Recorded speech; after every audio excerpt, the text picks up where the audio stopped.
Hola, hoy quiero, para introducir el tema que vamos a trabajar, leer primero un cuento. Dice así: en mi ciudad natal vivían una mujer y su hija que caminaban dormidas. Una noche, mientras el silencio envolvía al mundo, la mujer y su hija caminaron dormidas hasta que se reunieron en el jardín envuelto en un velo de niebla. Y la madre habló primero. Al fin, al fin puedo decírtelo, mi enemiga. A ti que destrozaste mi juventud y que has vivido edificando tu vida en las ruinas de la mía. Tengo deseos de matarte.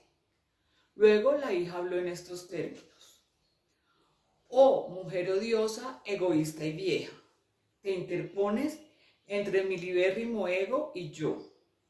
Quisieras que mi vida fuera un eco de tu propia vida marchita.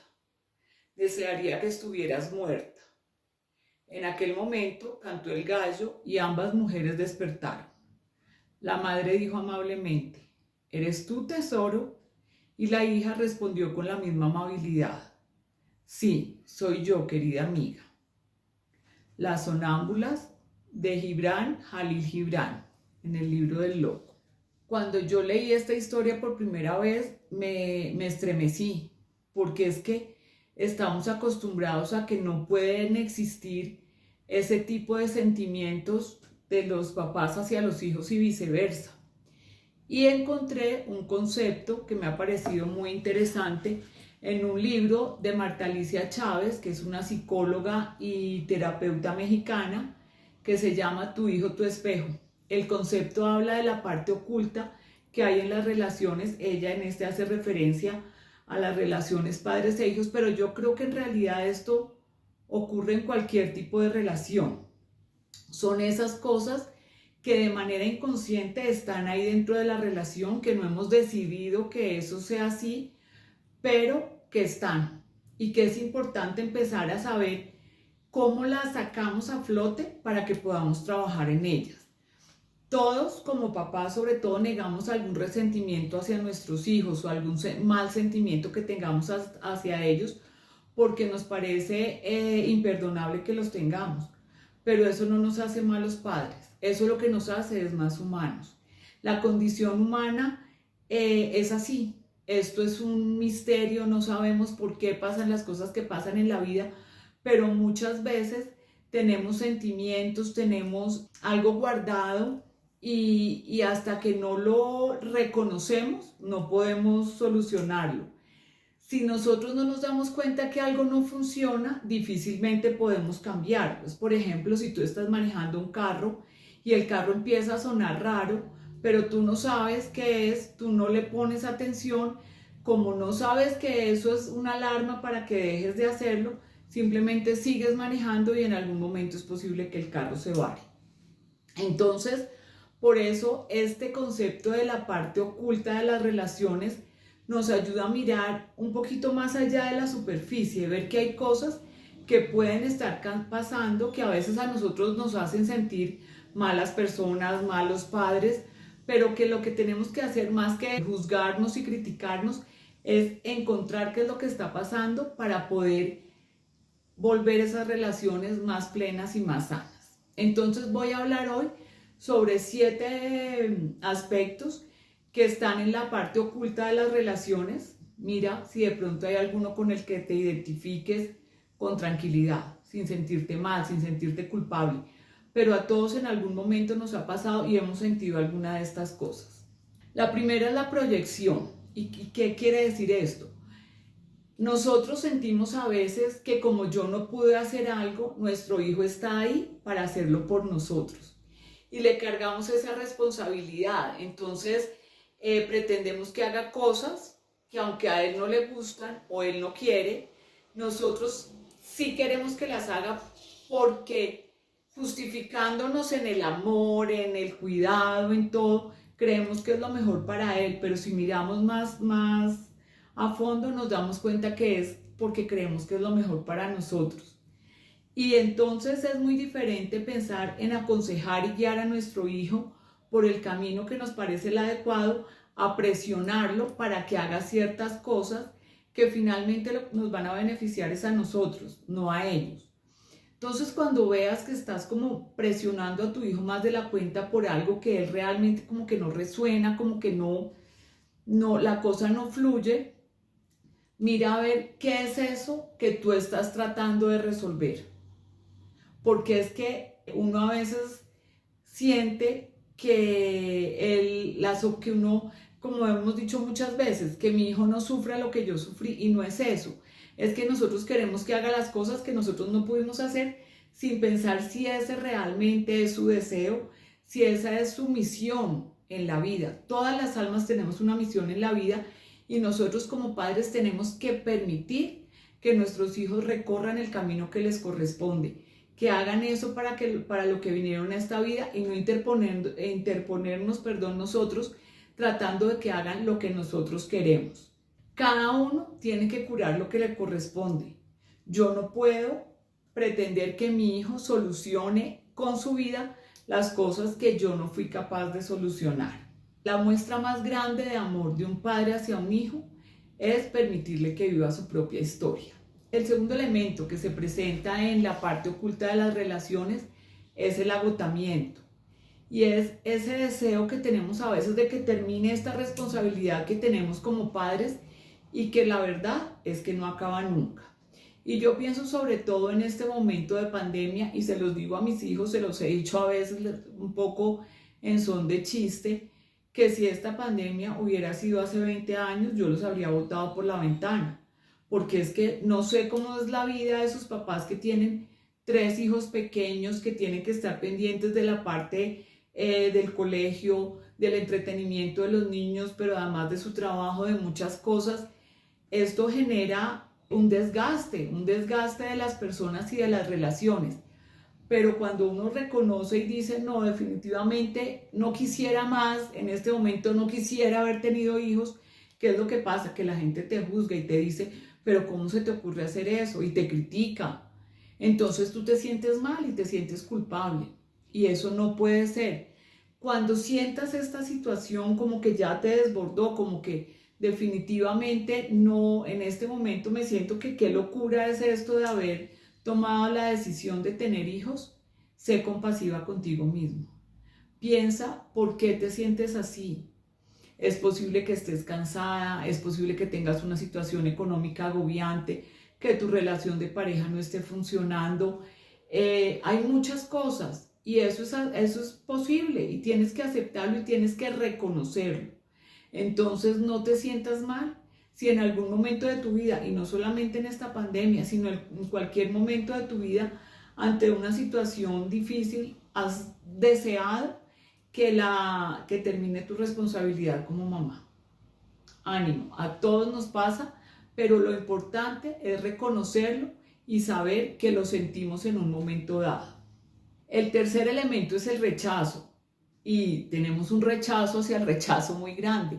¿Por qué? Porque es que reconocer que yo puedo rechazar a mi hijo es muy fuerte. O sea, si siempre pensamos que solamente ha habido un rechazo cuando la persona o entrega a sus hijos en adopción o los aborta. Pero si yo tengo mis hijos es porque los acepto y los amo incondicionalmente, y sí, esto es una mirada muy romántica, pero muchas veces hay rechazo por muchas cosas. Porque estábamos esperando un niño y nació una niña, o viceversa. Porque nuestro hijo no nació de ojos azules como esperábamos. Porque nuestro hijo tiene una condición física diferente. Porque tiene una condición sexual diferente. O sea, hay muchas situaciones que nos llevan a ese rechazo.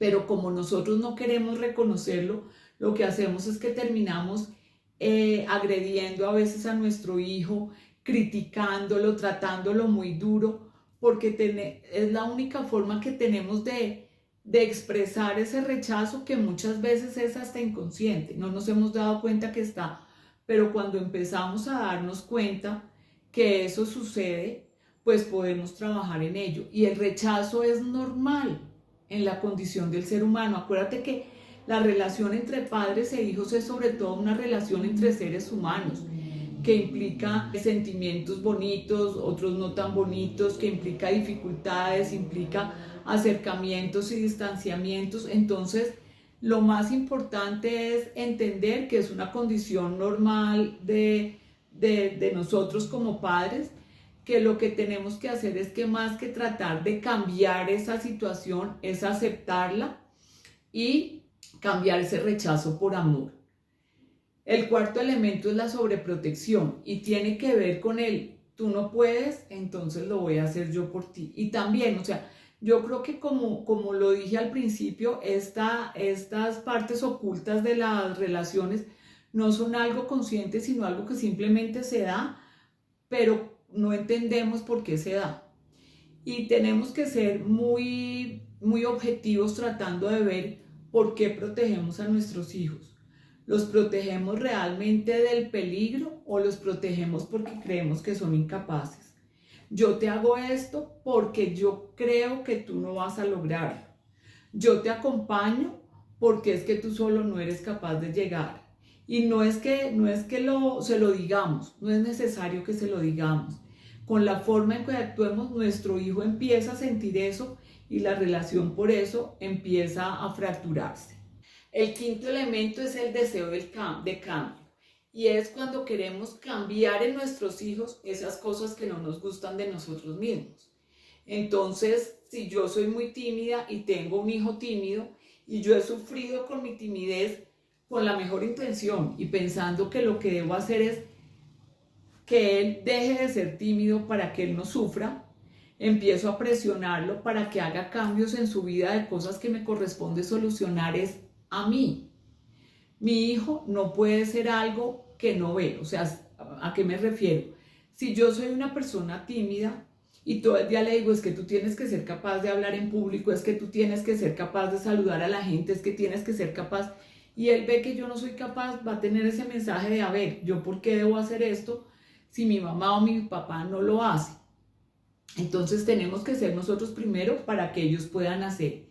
Y aquí lo más importante al reconocer este elemento es que tenemos que resolver nosotros lo que nos corresponde a nosotros.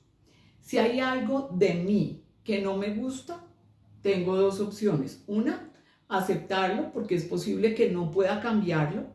Y la otra es cambiarlo, trabajar en eso, mirar por qué no me gusta, por qué me afecta y empezar a cambiarlo en mí, no en mi hijo. El sexto elemento es la envidia y también se abren los ojos como diciendo, ¿cómo uno de papá va a envidiar a los hijos? Pues sí pasa, y pasa más de lo que tú crees, porque los hijos a veces tienen algo que nosotros deseamos y que no tenemos. Entonces, desde cosas tan sencillas como que mi hija es alta y es delgada y yo soy bajita y gordita, que mi hijo es muy popular entre sus amigos, que mi hijo tiene unas habilidades para los deportes, que mi hija es una dura para las matemáticas, o sea, muchas cosas que nosotros no tuvimos y que quisiéramos tener y sentimos una envidia y eso nos genera una culpa y eso lo que nos hace es pensar que somos malos padres, que cómo vamos a sentir eso y no, volvemos a lo mismo, es una condición humana. Aquí la importancia nuevamente es reconozcamos y veamos qué podemos hacer frente a eso. Trabajemos siempre en nosotros. Y el séptimo elemento es el cambio de rol que le atribuimos a veces a nuestros hijos. No sé si has oído hablar del hijo parental, que es ese hijo que se convierte en padre. Cuando hay un abandono por parte de uno de los padres o cuando hay un fallecimiento o hay una separación, entonces la mamá le dice al niño que tiene 5 años, es que desde ahora tú eres el hombre de la casa. A ver, ¿cómo cargamos con esa responsabilidad tan grande? Y puede que lo digamos no pensando en que ese niño tiene que asumir la responsabilidad, pero eso le queda al niño en su subconsciente. Cuando esa mamá le dice a la niña que va al colegio con el hermanito, tú tienes que cuidarlo, ¿no? Tienes que estar pendiente de él, que no se le olvide tomarse sus onces. O sea, estamos dándole a una niña la responsabilidad de ser mamá de su hermanito y eso no puede ser. Entonces tenemos que ser muy conscientes de en qué momento estamos teniendo estos elementos presentes en la relación con nuestros hijos. Saquemos esa parte oculta que hay ahí, reconozcámosla y cambiémosla más bien por amor, por aceptación, por dejarlos ser, por permitirles que recorran ese camino del que tanto hemos hablado, sentirlos, entenderlos, respetarlos. Eso nos va a ayudar a tener unas mejores relaciones con ellos. Por eso es tan importante que trabajes profundamente en ti, que mires qué cosas son las que tienes que sanar. Primero, que reconozcas dónde estás teniendo esta parte oculta de las relaciones, si las tienes, cómo la tienes,